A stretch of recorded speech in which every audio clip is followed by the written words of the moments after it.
Hey everybody, Michael Snyder, California Weather Watch. Today is October 6th, and right now we're looking at the visible satellite imagery. You can see as we went through the early afternoon here, you can see some cumulus clouds across the higher terrain, some of that marine layer up against the immediate coastal areas of Southern California, up the Central Coast a little bit here, but very warm conditions, even for places out towards the beaches here across the Bay Area. And again, that cumulus cloud activity is starting to build across the higher terrain. Not expecting much in the way of shower activity from that. If we scroll back and forth, you can kind of see some mid-level clouds moving around there. I didn't see any webcams out there that showed that, but there's some little bit of virga associated with that and what's known as an altocumulus cloud, and some people know those as jellyfish clouds. So taking a look here at the daily records set yesterday, look at San Rafael 106. The previous record was 94 degrees. That is just an absolute obliteration of that record set back in 2014. Oakland Museum broke the previous record back in 1987. Redwood City 99 ties the previous record high here. So yeah, and we're continuing that on in here again today, and we'll take a look at what's coming as we go through the week, and we'll see if there's any systems in store for us also. So I clicked on the station map here, and again, you can see San Francisco, and what I did, I think I selected here Fort Funston Road, and you can see 87 degrees right now, even along the immediate coastal areas here. Very warm. One thing I like about this weather station here in the app is it shows you what kind of warnings or advisories that you are under. So we're right now under the excessive heat warning here, and this does include a lot of San Francisco, the city proper there, all the way in and through 11 p.m. tonight. And shown here also, you can see again the excessive heat warning out there. You can see the heat advisory out there in the orange as well. And again, this was extended through 11 p.m. Sunday. Checking out records here for Sacramento. The previous record there, Executive Airport, 100 degrees there, broke the old record of 99. 100 degrees at Stockton yesterday. Modesto, 98 degrees, tied the record high of 98 as well. And if you look down towards Los Angeles, 105 at Woodland Hills broke the record there. Paso Robles, 105. 101 at Lancaster, and 94 at Sandburg broke the old record of 92 degrees. Las Vegas, I mean, you guys want, you can pause this and stop this or go to the NOAA site, but it's just getting to be a ridiculous sound like a broken record here. Broken records all over the place, including Death Valley, Las Vegas, Kingman, Barstow. It's been all over the place. And Phoenix, again, setting record highs, and that is expected to continue probably through at least Thursday, where we will probably tie a record high there if the forecast stays the same. But look at some of this just decimation of these record highs. 6 degrees today, 5 degrees tomorrow, 4 degrees, 3 degrees. And, Phoenix is a very warm place. This is just absolute history you are watching here with some of these record highs. And if you look at this all-time October record high here on October 3rd from Sid, California, 106 degrees. The previous record is 104, set back in 1933 for Bakersfield. And again, that was the Las Vegas one here.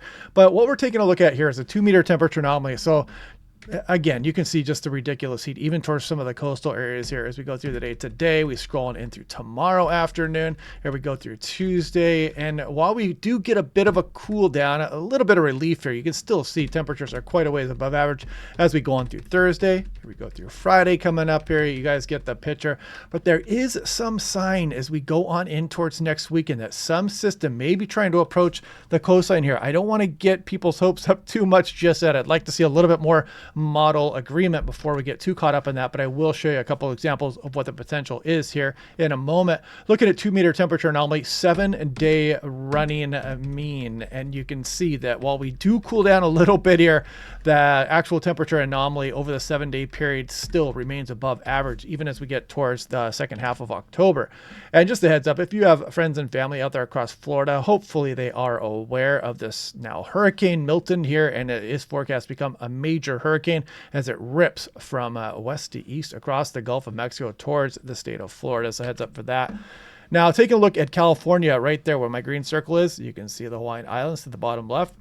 I'll put this into motion. This is the temperature anomaly at 5,000 feet, and you can clearly see how with this very warm air aloft, it's even allowing some of the coastal areas to warm up. And then as we scroll on in through the week here, that system tries to bring a little bit of cooling here, but doesn't really make it into California, as you can see. And then we scroll on in towards next weekend, and there is that chance of this system trying to get in here. Maybe this will uptrend, no promises on that just yet. And then if we scroll far enough out, 10-day period, you can see perhaps another frontal system way off in fantasy land here here. But right now I'm just kind of grasping at straws and just hoping that something starts to show its face. And if we take a look at the European artificial intelligence, this is looking at 6-hour precipitation amounts. We scroll on in through this week here. You can see these systems not making much headway into California. Maybe something coming next weekend.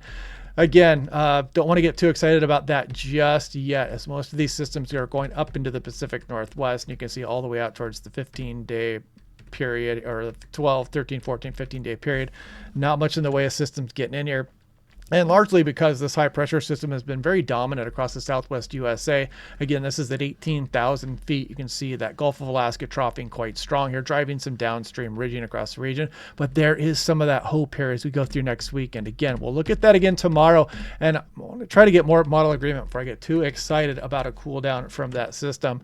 And looking at quickly here, surface smoke, 8 meters, relatively nice right now, because you guys know how worse it could be, especially with this excessive heat. You guys have been doing a great job here across the state, not starting any fire. So hopefully that will continue to be the case. And right now we're going to take a look at the mean sea level pressure. European artificial intelligence, again, what we look for is high pressure over the inland that could spawn an offshore wind event here, tropical systems or frontal systems making their way into the region. So as we scroll in towards next week, and you can see a little bit of something trying to swing in here. We'll see how that goes. And Pacific high still, you know, robust out there at times as we go through the 10, 11, 12-day period. Not any big offshore wind events looming right now. No tropical systems to the our threat right now to the southwest USA also. So things we will be continuing to watch.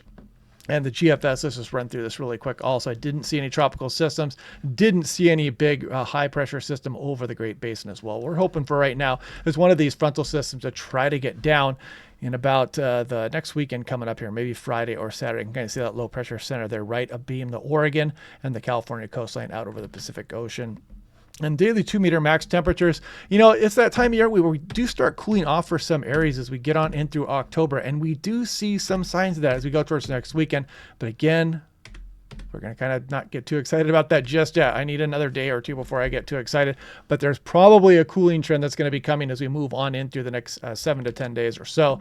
Right now, though, 6 to 10 day, you wouldn't know it by looking at this. Look at the above average signal here for much of the West, including central portions of the USA, just kind of near normal, which doesn't mean much because we're not getting much precipitation at this time of year across much of the Southwest. Here's the 8 to 14 day also, and the 8 to 14 day precipitation outlook. So anyway, by the way, I haven't mentioned that on this channel. The October 14th through 24th, there's probably going to be some good comet viewing here. So, you know, that's one good side here to the nice weather. Maybe we'll about have some nice comet viewing here. That's the C2023 comet.